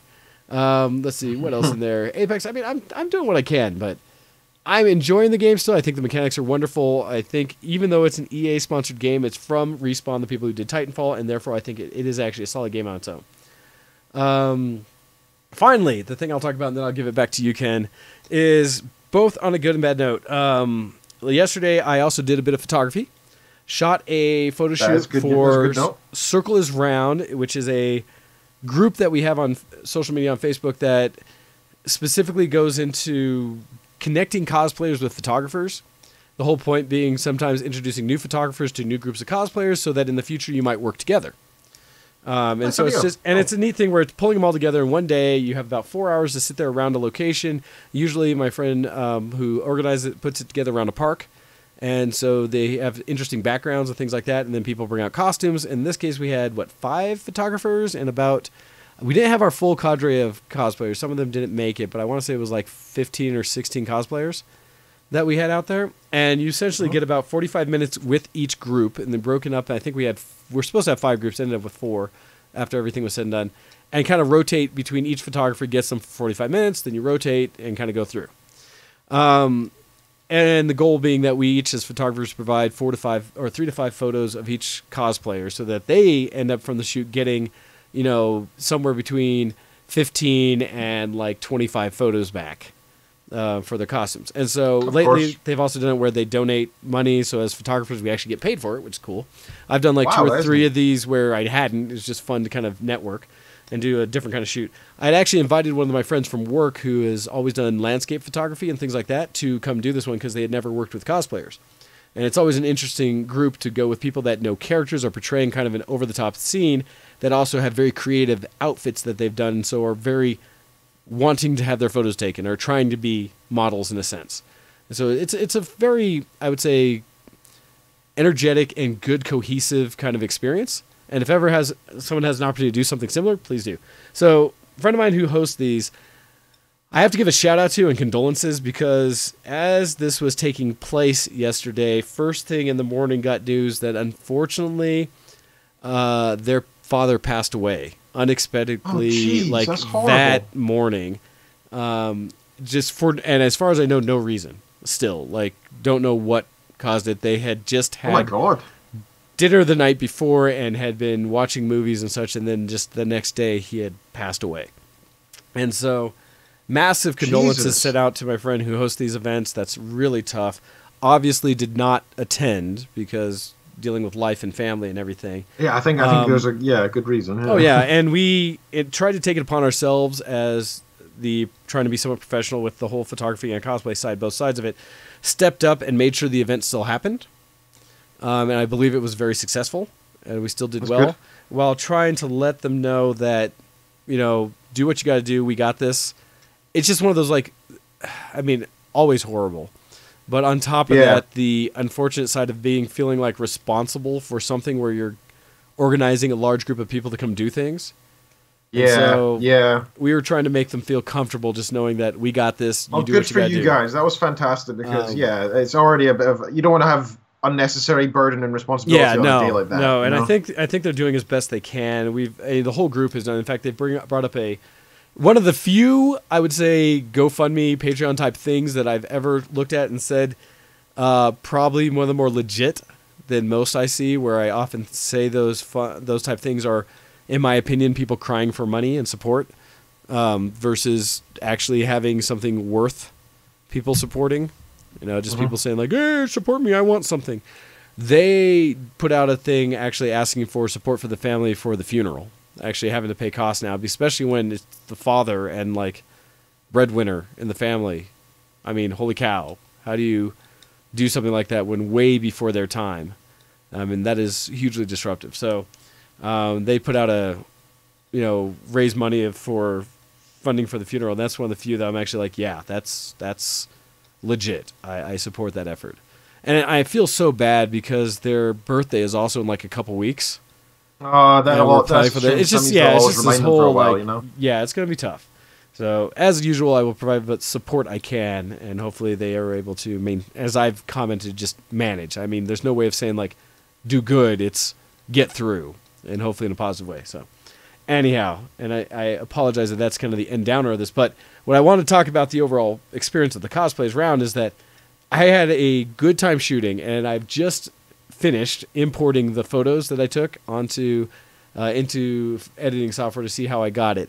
One of the challenges I have is that I am still on my backup old camera, because ever since I started with my nicer Canon 7D that I shoot having issues where it was no longer reading lenses, getting an E01 error, I've yet to send it in, get it repaired. I need to get off my butt and do so, in that I have relied on, and thank God it still works, my old, way old 20D camera that I have. The difference, as I tell people, is my 7D is like an 18.1 megapixel camera.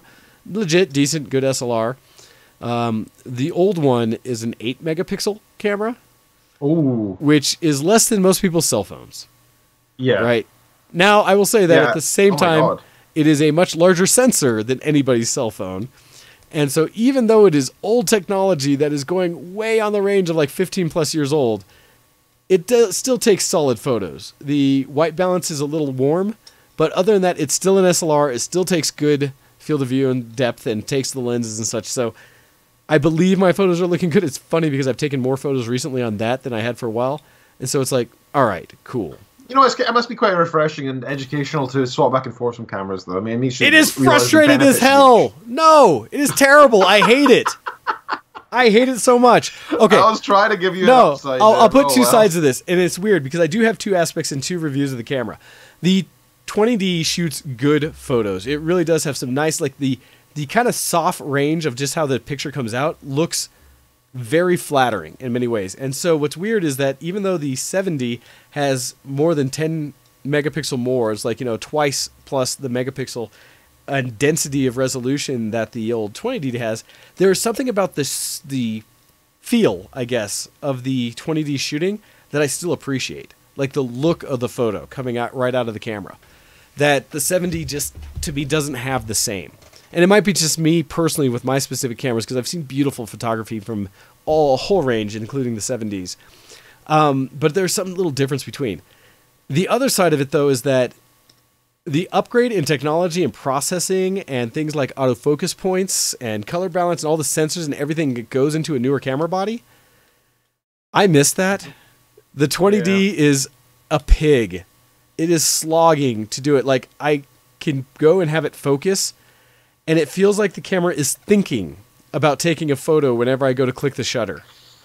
And, ouch. Right? It's that difference between click, I see it, I focus, click, and take the photo, to I see it, it's focusing, I think it's focused, I hit the button, it's not quite focused, I'm holding the button hoping, and then it shutters. And the idea of what you can miss in that time, and especially like a blink or things like that, or just a slight bit of motion. So it worked. It was fine, but I do miss the snippy feel of my newer body, and and the layout. Like, one of the things that changed somewhere in there is the actual direction between menu selection stuff in the dials, the rotary dials, so that they changed direction on the, when you rotate the thumb thing or the back one, and then it, I'm used to the new body, I rotate clockwise, it goes up. Not on the old one. The old one, you rotate clockwise, it goes down. And so I actually find myself fumbling with settings, like trying to change my shutter speed or my my f-stop and having it go the opposite direction, and looking, saying, no, go the other way, because it's no longer muscle memory. And so there's little things like that. Anyhow, that's my diatribe. That's as far as I'm going to go off. That is everything I did. I'm going to let it go. Before we get to you, Ken, is it all right if we pick up some geek cred, because people have been generous enough to actually email into the show? All right. With that, I will start with the first one, then I will let you jump into the next. But the first one coming from our good friend Hando, saying, hey, X-Men! Hey, it's been a while. Thank you. Making chicken and wine sauce, so this is going to be quick. I've got my prawn suit too, and am building a base at the Lost River in Subnautica, which pretty much puts me at endgame. Crab squid, anyone? How many Scotsmen want to play Factorio today? And then continuing saying, Apex Legends is a thing. Play it. Your pal, Hendo. I'd be up for something. I'm actually quite tempted by League just now. If anybody, I think that may be my go-to right now. So if anybody has that installed, because I'm really enjoying Earth. Otherwise, yeah, I could do Factorio. We'll have to discuss that. I would be willing to Earth with you. As much as it is not my favorite, I will Earth. Alternatively, I think we all have Apex Legends as well, so we can also. The thing with Apex Legends is it is a 3v1, so you do in squads of 3. So know that there's a limitation, but it's also a ton of fun. So we'll do that. So we had this interesting. I had this interesting issue with Apex Legends this week. I told it to start running for the first time ever, and I was like, "Oh man, it's so slow. It must be really graphically intense." And we got into the game. It was me, Hando, and his nephew. Okay. And it was like, "What's going on here?" It was like 1 frame per 3 seconds. No, like what? Really bad. What? I was like, I can't do anything. I can barely like pick up stuff from the ground. I don't know where I'm running. So I looked at I thought about this for a while, and I thought this can't be right. So I looked at my task manager. I looked at the processors and how much is being used by each whatever. Yeah. I noticed that my CPU was maxed out, but my graphics card was at like 1%. I was like, what? I see what's happening. Okay. Here. So I killed it, restarted, and I told it specifically, use the graphics card, and then it worked fine. Interesting. I feel like for some reason the default for that game, I can't change it. The default for that game is the processor. So weird. I have never seen that. That is so bizarre. This is a day and age where who is playing on CPU? Who does software rendering today? Come on now. I don't know why it does that. Wow, that is nuts. See, I was going to ask if it was like the Windows 10 update had hit you, because very specifically, and there's a story about it as I lean into the Geekoscope side, saying that the latest Windows 10 update is causing issues with gaming performance and mice. I don't know if you've heard about this one, Ken. Nope. But apparently, they're working on a fix, but it says Microsoft's latest cumulative update, KB4482887, was supposed to bring many mainstream quality of life improvements in Windows 10, including limited support on certain devices for a new Retpoline patch that helps with Spectre migration performance. Instead, users are reporting performance issues with games and with mice. Microsoft's acknowledged this issue and is working on a solution. One of the notes of the story is that they basically said, you can always roll back the update, and you may want to disable automatic updates until we fix this. Which is never, to me, a positive answer. Like, can you hot patch that? Come on now. But one of the things in the release notes, it says Microsoft acknowledges the issue known and notes users may see graphic and mouse performance degradation in games like Destiny 2, and one of the other ones that was called out was Apex Legends. And so, and also said there's some older games like Call of Duty 4 and Modern Warfare 2 that also have been hit by the update. So there's a bunch out there. If you are suddenly noticing issues, that might be the reason. Interesting. I don't think that's the case for me, but that's interesting. Thanks for letting us know. Of course. Anyhow, did you want to jump on the next email, if you would? I can do. We've got so many. From Ionis, server Steam Weedle Cartel EU. I spent the last few days gearing up my healing alt monk. Doing high mythic plus as a holy priest just doesn't work. I need to change my main to work better with my team. Hey, that's something you put in your CV right there. That's some teamwork. Yeah, I did not progress from my geekdom for the last 10 years. Still playing WoW with the same people I played a decade ago. That's a good thing, though. That's dedication, and it's doing something you clearly enjoy. Why would you ever look down on that? You know, good for you. Never feel bad for your love of things. Yeah, absolutely. Never feel bad about your passions. On the side, I'm going through the Mass Effect trilogy again. Oh, so good. I need to do it again soon. I've only done it 3 times. I still have never done it. I've played like a couple hours of one. Oh, it's so good. Dude, I have so many games I need to play. I need to still get back and finish now playing Wind Waker. There's so many games I need to play. Oh, man. So, Ionis was saying, on the side, I'm going to play the Mass Effect trilogy again. Haven't played it since number 3 came out in like 2012, 2013. Mass Effect 1 still feels like a very solid title, even after over 10 years. It aged quite gracefully. Yeah, I remember playing that on the original Xbox, I think. Oh, God. Like, yeah. And it still is really nice. It's well, really and I will say, because I've played it on PC, and when I started playing it, it took me a moment to make sure I had loaded Mass Effect 1. Because I looked at it, I was like, this looks surprisingly good for as old as I believe this game is. Oh. Now, the only issue with number 1 is not the loading times or anything, because obviously that's fine. But, you know, the Citadel, how long it takes to walk around the Citadel is a bit of a chore at times. Because sometimes you're just not entirely clear where you need to go, so you need to explore. And the Citadel's like their main city, effectively. And you can often spend a long time trying to find a single thing, and it's a bit irritating. But well, those aspects that's the only of minor thing to say. It's those aspects of like original gameplay where some things made sense at the time, but then you realize people, as a quality of life issue, don't love that. The same discussion I've had in the version of Wind Waker I'm playing is the updated HD version where they got rid of some of the travel aspects of sailing that are tedious. I don't know that because I've never done the original, but I've heard that many times. So things like that, which is interesting. And Sandy corrected us saying that Mass Effect 1 was on 360, which makes it a little more sense. No, that's crazy. But yeah, okay. So what else did he have? Was that all in the email? No, there's got to be more. No, there's a little bit more. Okay. I just wait for some kid called Mass Effect 1. I think what I was trying to say is to say if someone calls it a retro game, call Mass Effect 1 a retro game, then I'll know I'm old. It's not a retro yet. I wouldn't call it retro.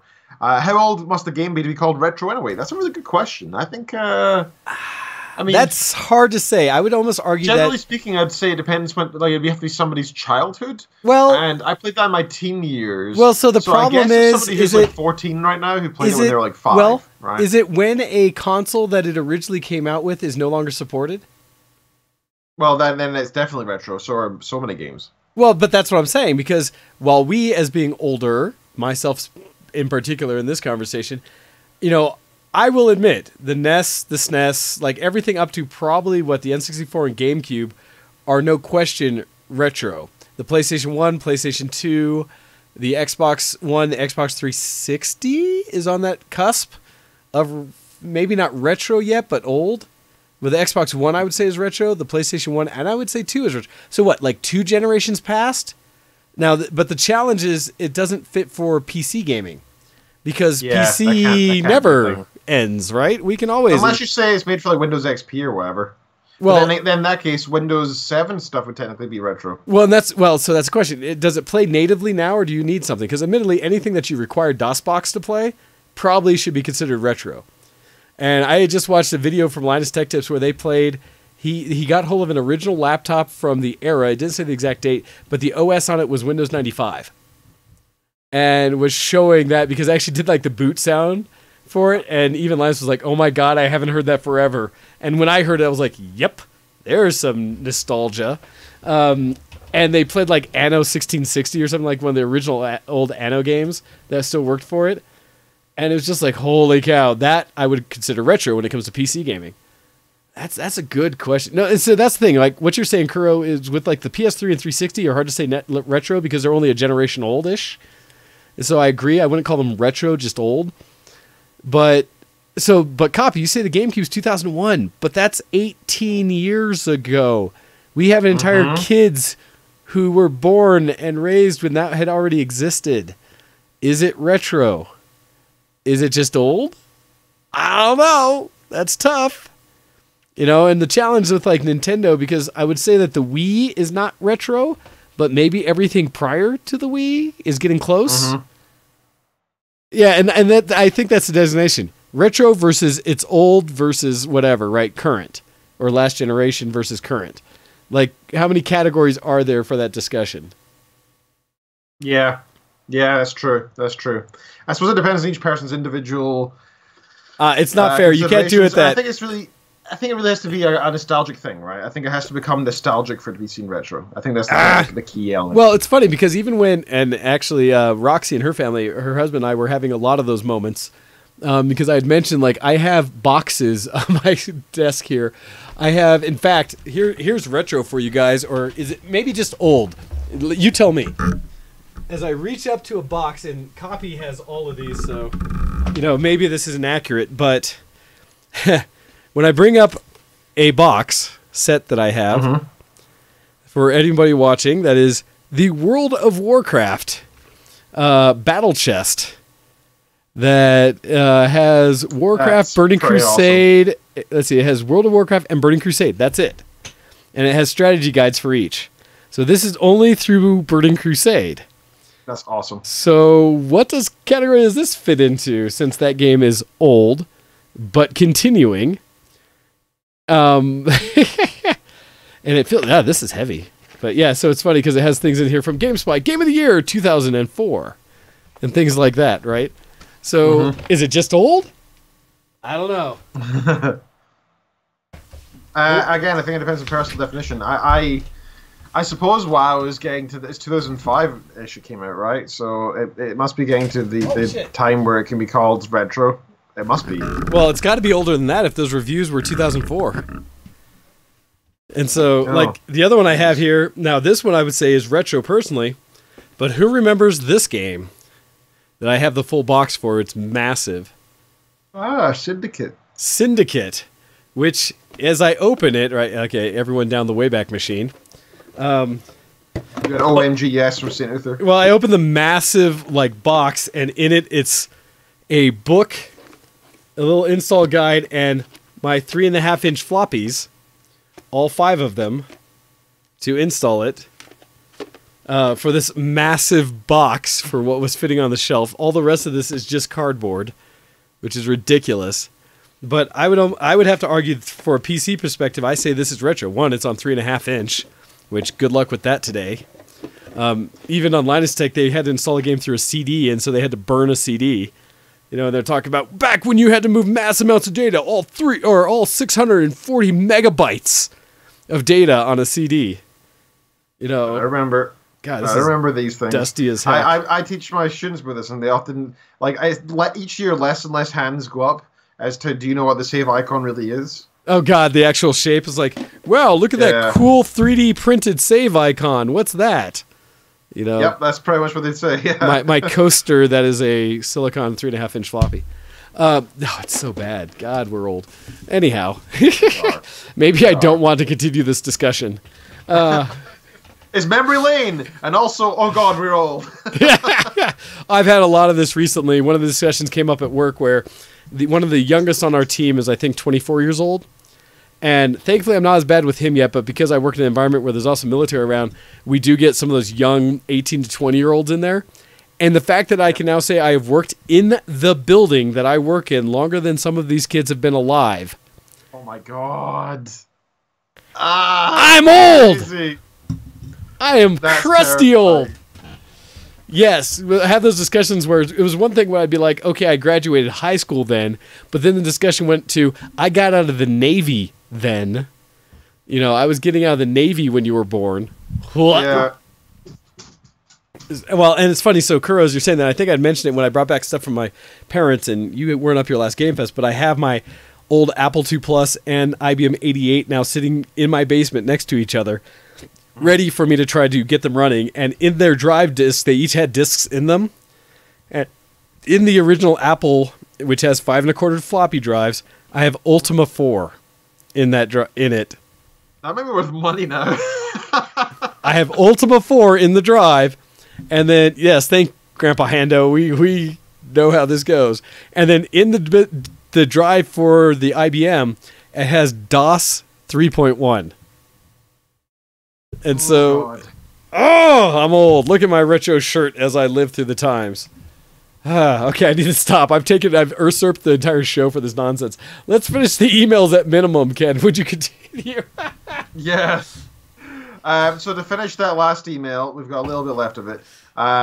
Shout out to the whole old team of the Vigilant Guild on Steam Wheel Cartel who'll be forced to listen to this podcast somewhere down the road. Nice. Oh, that's kind of you. Do that. You to force people onto us. Yes. They can all subscribe to us on Twitch when you just follow us like everyone else on our VTW Show X page on Twitch, as well as our YouTube channel for all the archives. Sorry. Indeed. All right. Indeed. We have one more email on this one coming in from our friend the Copster. And it's titled, Broken Earbuds Took Me on an Unexpected Adventure. So I've heard this story, but I will continue. It says, Greetings, Wayne and drunk fearless leader, Dr. Lord Reverend Professor and Bachelor of Science with the highest of honors, Kenneth Neal Reed II. Thank you, Cock. It's been a while since you have emailed in to give us the entire...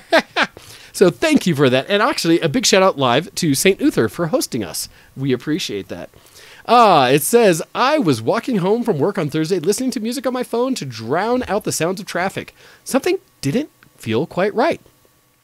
I switched my earbuds and noticed that the left earpiece wasn't working. Best Buy is on the walk home, but so is EB Games.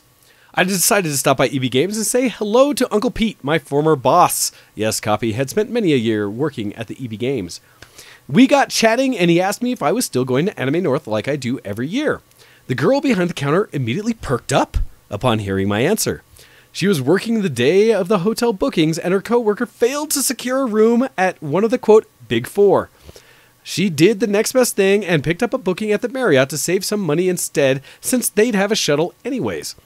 I casually, so yeah, Anime North, the main 4 hotels that are right there kind of amongst each other, although I think there's 5 officially, that are all con hotels and host events and such and around each other. And then there's a whole slew of other hotels around the environment that do run shuttles to make it somewhat convenient. And I have had the opportunity to stay at a multitude of these hotels to kind of experience the full breadth of what it's like.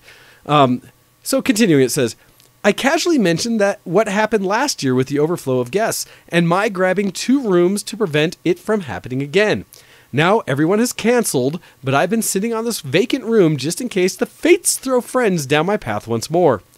Brooklyn scribbled down her number and waved it over the counter. Her coworker Kenzie had booked their room, so Brooke wanted to talk things over with a group before continuing to freak out over nabbing an awesome room. Kenzie, quote, absolutely flipped and was 100% on board with changing rooms. We will happily relieve you of the financial burden, they quote, and I'm so relieved we aren't far from the convention center now, because the rooms that Copy secures each year are, I think, the best rooms in the con. They're at a wonderful hotel just on the backside of the convention center, so super convenient, hardly an inconvenience. They just walk right in, super easy, hardly an inconvenience. Yeah. For anyone who's watched the Screen Rant shows. But that goes right to the convention center, is right amongst where the Timmy Hose is and things right there. Super convenient. And said, Brooke is planning a Nier Automata 2B and 9S duo with her friend. There may or may not be A2 cosplay in my future. That is ambitious, Copy. Be careful. But you do that, and let me know, because, God, I could try to do a Nier cosplay. Ugh, yikes. And let's see, TLDR, I found new friends and don't have to cancel my second room booking. Thank you, Broken Earbuds. Not exactly geek cred, but a fun chance encounter and new adventures all the same. Much love from the original Copy, level 116, Druid of Moonguard, US. Thank you very much, Copy. Yes, and it's funny because I still need to get rid of my room that I have because it's only a 2-day booking, and allow that open for others, since I have a room, thanks to Miss Copster, and now we have a sister room that we'll have to work out as how we make sure there are shenanigans that happen between both. Otherwise, it wouldn't be a proper con setup. So we'll figure that out. But thank you, Copy, for sharing that as well. All right.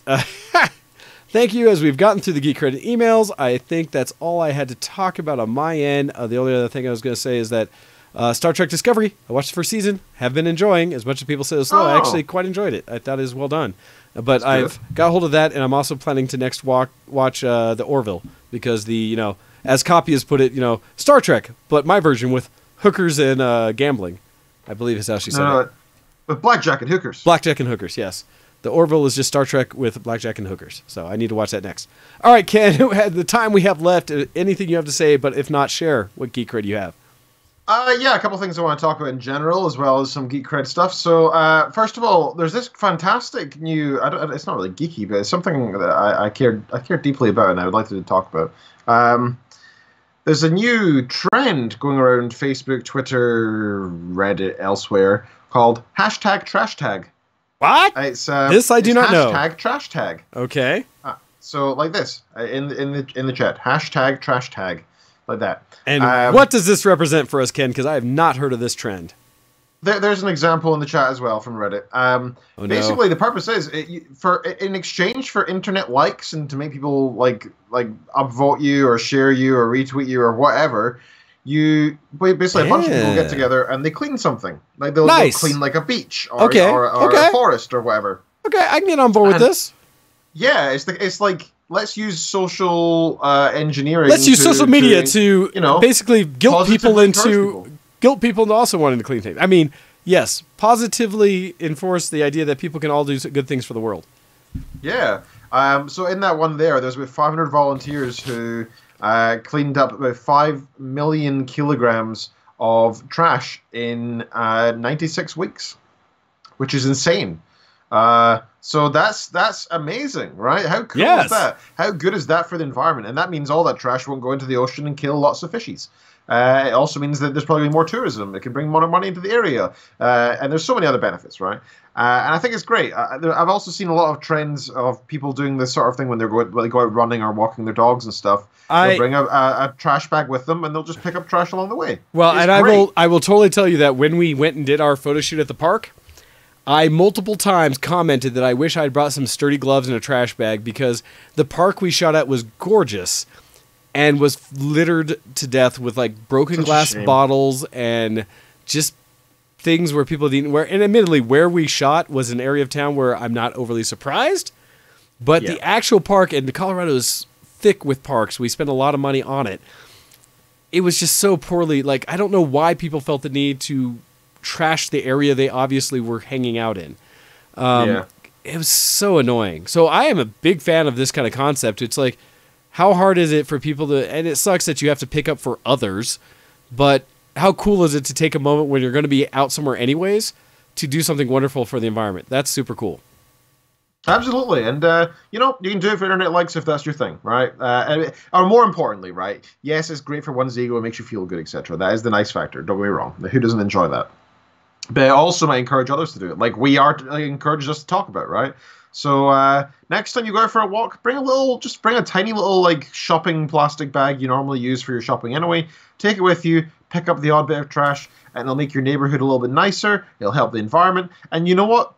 Genuinely, it'll actually help raise house prices and stuff in your area. It'll actually help improve the local area more than just the obvious direct cause. But people will actually want to be there and hang out there and buy property there. It'll actually help get more funding for your area, and therefore you. So there's a huge variety of benefits, and we should all do these kind of things. I just love this. It's like such a great little, almost a meme, right? It's great. I really like it. All right. So I have a few things I can also talk about, but I'm wary of time. 3 minutes. So let me just say I played League a little bit. So we have Earth mode at the moment. I don't know if that's a permanent feature now or what. No, it's on the rotation. Whatever they do, like different things on the side. It's just, and this is, I believe it's not just Earth. I think this is all random Earth. So it's Earth version. Earth. My dog's perked up. So yeah, it's lots of fun. I think I played about 8 games or something like that in the past week, and it's great because it's only like 15 to 20 minutes each one usually, and it's lots of fun. I found that mages are OP and everybody else kind of sucks. That's what I've learned. Well, so I believe there is a thing with ADCs that they get like cooldowns or something else with them that makes them still useful, but I forget how it works. I heard some rumor about you can still play ADCs effectively, but yes, casters are just fun. God, give me Ziggs and Earth anytime.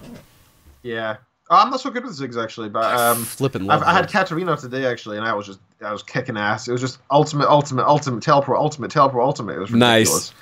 I also picked up a couple of games on sale on Origin a while ago. I got Titanfall 2, the deluxe edition for like £6 or something, which was pretty awesome for £6.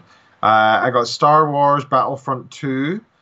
Which is something I would never spend money on, because you remember when that came out at £50? Because they did so many bad things with it. $80, and then you could upgrade to the full version with Darth Vader for like $200 or something ridiculous. Yeah, I'm glad that I boycotted that for so long. It's a game that I wanted. I'm glad that I held off buying it. I wanted it to be good. Yeah, this is 90% off what it originally was here. 90% off. Woo. That's what and all I need to do is wait a year and a half or so.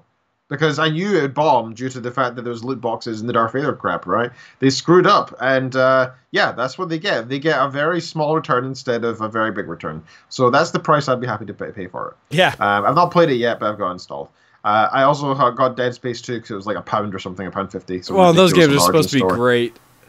Yeah, I have number 1 and 3, but I never had 2 for some reason, so I've got that now as well. I've never played it all the way through yet, but now they're all saying they're ready to go, so that's pretty sweet. Nice. And I've also got Apex Legends updated and now probably ready to go now that the graphics card works. Yay! Yeah. God, software rendering. Yeah.